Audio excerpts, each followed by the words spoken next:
everybody.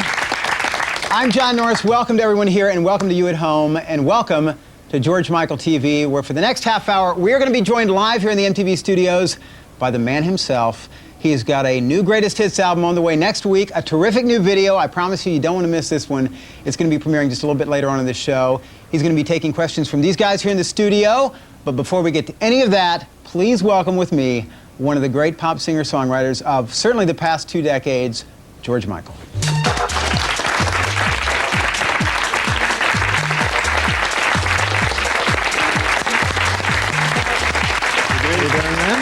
Around this way, I go.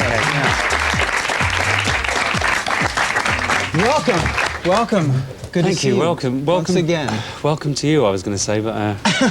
It's been, I guess you'd have to say, an interesting 6 months or so. Yeah, very interesting. Very interesting, yeah. Right. Well, we obviously have a lot to talk about, not only about that, about the new record, the video, certainly, which is coming up. Before we get to any of that, not only an interesting 6 months, but I think, in a sense, an interesting 15 years plus for this guy. Right now, before we get to anything, a quick look at how we got where we are today. Wake me up before you go. Let's suppose for a minute that you're part of one of the biggest teen pop acts of the early 1980s, whose success owes as much to well-crafted pop songs as it does to teeny bopper sex appeal. And yet your love life and even your preference is something of a mystery. You break free of your squeaky clean image with a smash hit solo debut. However, its racy lyrics and even racier video comes at a time when AIDS hysteria has the world in its grip. This song is not about casual sex. I gotta have faith. Your multi-platinum success puts you exactly where you want to be, into pop's stratosphere, alongside the likes of Madonna. Ladies and gentlemen, the diva himself, George Michael. Only problem is, once you get there, you decide this superstardom thing is not all it's cracked up to be. So you put out a more personal and ultimately less commercial record. Decide your record company's not handling it properly or supporting you as a maturing artist. You barely tour, refuse to do interviews, promotion, or appear in videos. And then you get the big idea to sue your label to get you out of your contract. The resulting court case keeps you off the music scene for 5 years. After losing the case, DreamWorks and Virgin Records team up for a mega expensive buyout of your old contract. Finally, you're able to record again. And you release a somber and lyrically genderless album dedicated to the memory of a close male friend, reigniting long-standing rumors about your sexuality. And I have absolutely no problem with people speculating about my sexuality. Is he gay? Is he straight? Is he whatever? I have a real problem with people who think that somehow it's strange that they're not given the answer. People are angry that the questions aren't answered. And it's like, piss off, this is my life. Although the album is a huge international success, it is inexplicably a commercial disappointment stateside. Then after a year out of the limelight, you burst back onto the world's headlines in a most unplanned and inauspicious way. Oh, yes. You've got to love those New York Post headlines, don't you? Absolutely, yeah. Well, actually, they're quite tame. The New York Post is like, you know, it's like Roget's Thesaurus compared to the English tabloids. Right, exactly. So I have no So problem first with up, that. very basic question. April 7th. 6th. I'm sorry. Okay. April 6th, what was going on that led to the arrest? What was going on in Will Rogers Park? What was going on that led to it? Actually, I have no idea, because I got there and it was all over and, like, done within about 2 minutes. But all that was going on beforehand was a couple of glasses of wine at lunch, I think. But nothing spectacular was happening before, no. A cop came in and... Well, I got followed into the restroom, and then this cop decided... I mean, I didn't know it was a cop, obviously. Right. But he started playing this game, which is, I think it's called, I'll show you mine, you show me yours, and then when you show me yours, I'm going to nick you. That's basically it. Nick in English is kind of like, I shall arrest you. Right. So that's basically what happened. But actually what happened was that once he'd got an eyeful, he walked past me, walked straight past me and out, and I thought, that's kind of odd. I thought maybe he's just not impressed, you know. And then I went to walk back to my car, and as I got back to the car, I was arrested on the street. Now, you've said this is not the first time you were necessarily a situation Well, not in a situation like like, I'm not necessarily as stupid a situation as that. I'm saying it's not the first time that I have had fun outside of my own four walls, put it that way, or anyone's four walls. Exactly, as the video you'll see kind of alludes to. But I guess the question that it was on sort of everybody's immediate reaction, or many people I know anyways, I mean, this is George Michael, right? He could probably have it with, you know, wherever, whenever, with, to a large extent, whoever he wanted. You know, why be in that kind of a situation? Well, you know, I mean, to be honest with you, I probably could have had, but what can I tell you? I was stupid. It was a stupid thing to do. I've never been able to turn down a free meal. And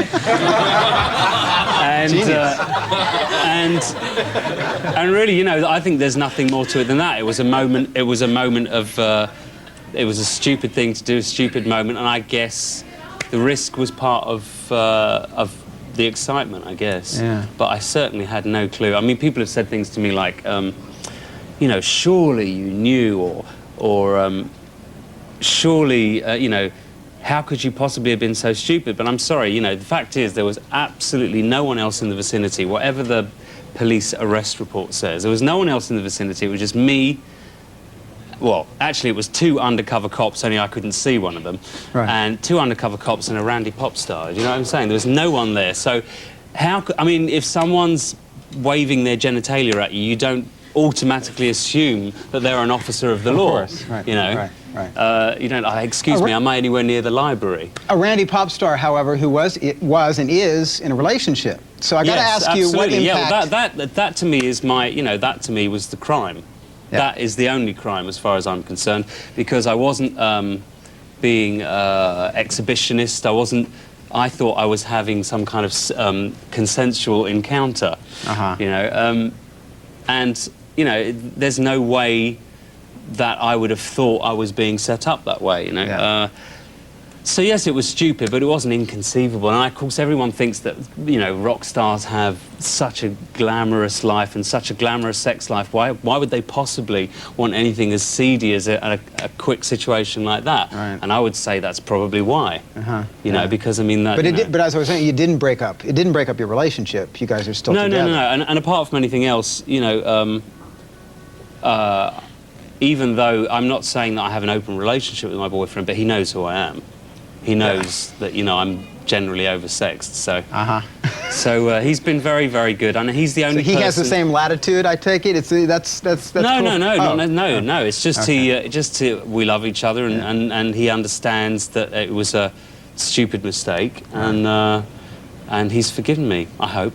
Cool. Well, you guys are going to see in just a few minutes what he's managed to do with this incident and make the best of it. It's terrific. Also, of course, these guys have plenty of questions. We're going to open up the floor for those questions. And as I mentioned right after the break, finally, the premiere of the video that so many people are talking about, George Michael's Outside, right after this. Stick around.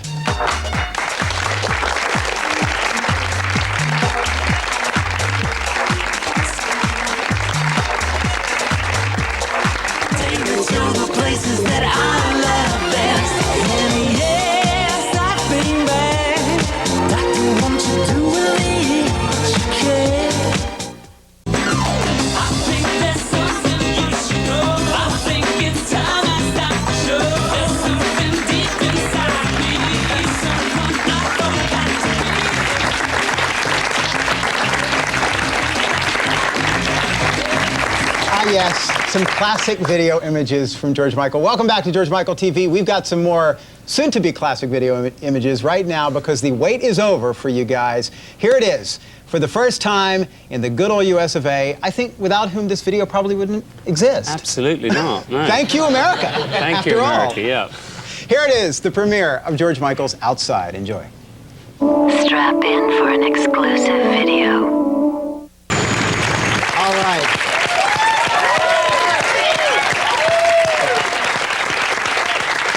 Amazing. See, the LAPD is not so bad.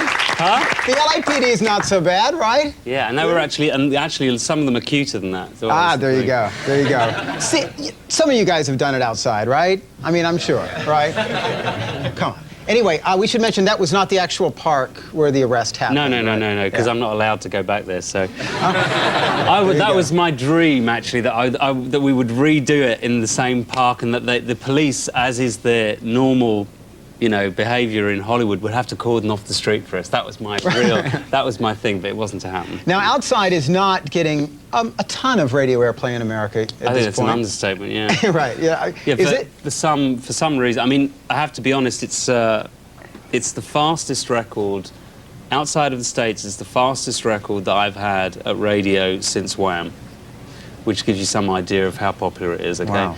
And over here, for some strange reason, nobody's playing it. Yeah, yeah. What could it be? What do you think? What other fallout have you seen since this thing here in the States? Well, actually, quite a lot, quite a surprising amount.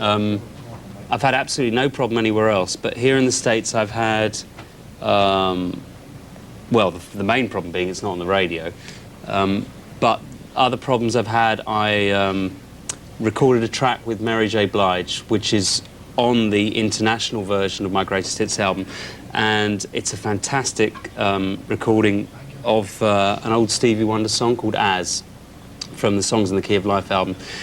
And the president of Mary J's record company here in the States, Mr. J. Boberg, I'll spell that for you, jot that name down. B-O-B-E-R-G. Any fan that wants to know why they haven't got the track that I've sung with Mary J. Blige on the Greatest Hits album should write to Mr. Boberg and ask him what his problem with George Michael is. And we've heard some fairly wimpy excuses, but basically it was taken off after the arrest. That was basically the thing.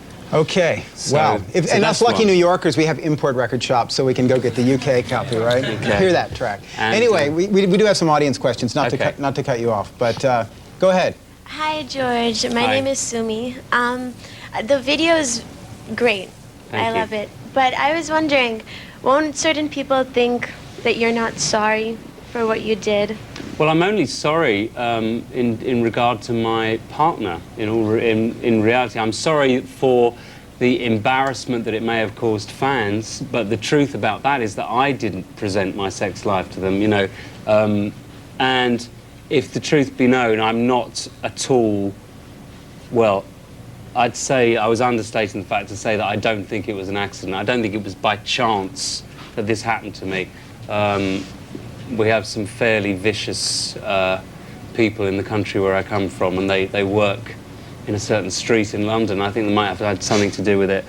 And I think that to be honest, when I did the CNN interview, I was convinced that the reason I didn't go into any detail about the arrest was I was convinced that I was not going to be charged because there was an obvious, there was, let's say, a little more cooperation than you would expect between the police and the paparazzi. And I thought the suspicions around that would actually mean that the charges were dropped, apart from the fact that the actual arrest itself was illegal, because entrapment is illegal. Right. But at the time, I didn't know what was going to happen with the case. So now, I mean, having been given twice the probation people normally get, been given my fine, which normally if you pay your fine, you don't do community service. But I'm doing community service, which is yet to be arranged. But I will do it, and I have no problem doing it. But I You have done community service, or? No, I've kind of started, and I've got more to do with a group called Project Angel Food in Los Angeles, sure. who I already do work with, and so I have no problem with that. I have no problem with some, I was going to say hands-on charity work, but no. There you go. Have to be careful, see, I now, do so everything you careful. say, Everything right? I say can be taken the wrong way. Exactly. But I really didn't think I was going to get charged, but I have been, and I just thought, really, that the video, although I'm sorry for any embarrassment it may have caused, I think that there are more important issues to deal with, and they are about people's rights and the behaviour of the police, etc., etc., etc. So it wasn't really a major consideration. My repentance was not really high on the list of priorities. They're giving me the rap sign. We're going to go to another break. Obviously, these guys have a lot more to ask George, as do I. So we're going to be back with more George Michael TV. Stick around, please, right after this.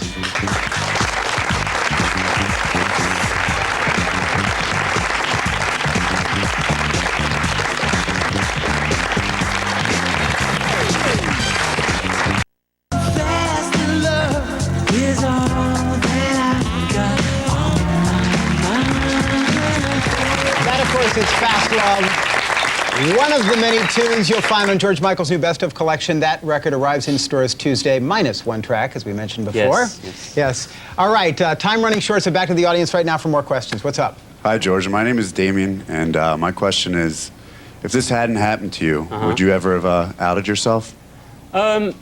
Well, in all honesty, I really thought, to my fans, I thought I outed myself with the last album because, and it wouldn't seem that way in America because in America there hasn't been that much publicity about me in the last 7 or 8 years because I just haven't been here or been on TV. But actually, there's been a lot of publicity about my sexuality over the years in Europe, and it was. And my ex-partner's death was reported very widely. So when I dedicated the album to him and wrote the album for him, I felt like I was coming out to my fans, and you know, I didn't really care about people who weren't interested in my music. So I certainly wasn't going to go to Fleet Street and say, yes, I'm gay. But the main point is that I outed myself in my life about 8 or 9 years ago, and I've been out with everybody in my life, even casual acquaintances like family, friends, anyone who's met me within that time has known that I'm gay, just not the press. So really, this doesn't feel like an outing. This is just public outing. But any gay person who comes out realizes that the tough bit is your friends and family, and that was a great thing. It was a great liberating thing, and I did it a long time ago. So this really, I don't know if I would have come out to the press. They would have got me somewhere or other.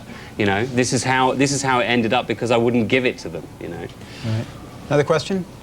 Hi, George. I'm Jason. Hi. Did working on your new songs get you excited about your next full album? Well, to be honest with you, I think my next full album, I'm kind of at crossroads. I think the Greatest Hits is at exactly the right time because I feel like I have to move off in another direction now. I'm excited about the fact that. Probably because of the trouble I've gone through in the last 5 or 6 years and the bereavements that I've dealt with, my mother last year and my partner 5 years ago, that I'm really sick of writing about being miserable. You know, it doesn't seem to stop it happening again for a start. So even though it's cathartic, I always feel like I'm bringing more on. So I think the next album will be a pop album. It'll be an up-tempo album, and I'm looking forward to that. But outside of that, I've no idea what it'll be right now, so I can't really get excited about it. Great. Well, they're giving me the wrap sign. How quickly a half hour flies by, I know, especially with all these commercials. Exactly. something else for him to love about America, right? Exactly. Anyway, good to see you as always. Okay, Thanks so much for doing this. Thank you guys, too. George Michael's, ladies and gentlemen, the best of arrives in stores next week on Sony Records. Back with Sony, believe it or not. Just for one album. See you soon. Thanks very much.